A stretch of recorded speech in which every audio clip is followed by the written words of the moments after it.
Hello, আসসালামু আলাইকুম। হেলালুলার মজার ভিডিওর পক্ষ থেকে সবাইকে সুস্বাগতম।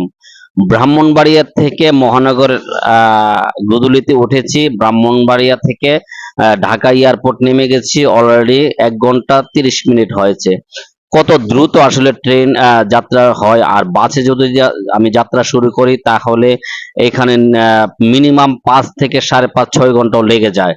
তো আমি বলতে চাচ্ছি ট্রেনে আসলে যাত্রা অনেক আরামদায়ক, কিন্তু এই ট্রেনের থেকে আমরা যখন উঠি নামি কিন্তু একটু সাবধানের মধ্যে নামতে হবে, উঠতে হবে, কারণ এখানে প্রচুর পরিমাণ মোবাইল ছিনতাইকারী বা পকেট মার মানিব্যাগ চুরি হয়। আমি যখন উঠেছি তখন অলরেডি এরকম ভিড় ছিল আমাদের ব্রাহ্মণবাড়িয়ার যখন কম্পার্টমেন্টের ভিতরে ঢুকছি অলরেডি 2 জনের চলে গেছে মানিব্যাগ এবং মোবাইল।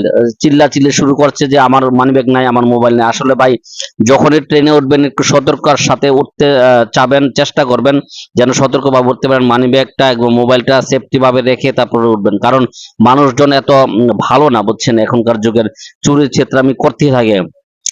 আর আসলে এই কুলি মামারা আসলে যখন আপনারা ট্রেনটা নেমে যাবেন তখন ওনারা অনেক হেল্প করে আপনাদেরকে, টাকার বিনিময়ে তাদের সংসার চলে। এতে আপনারা কোনো টেনশন করবেন না। যারা বিদেশে যাবেন তারা আগে আগে ট্রেনে উঠে যাবেন যেন তাড়াতাড়ি আসতে পারেন। ভিডিওটি যদি ভালো লাগে, হেলাল দুলাল মজার ভিডিও লাইক, কমেন্ট, শেয়ার দিয়ে পাশে থাকবেন এবং ফলো দিবেন প্লিজ।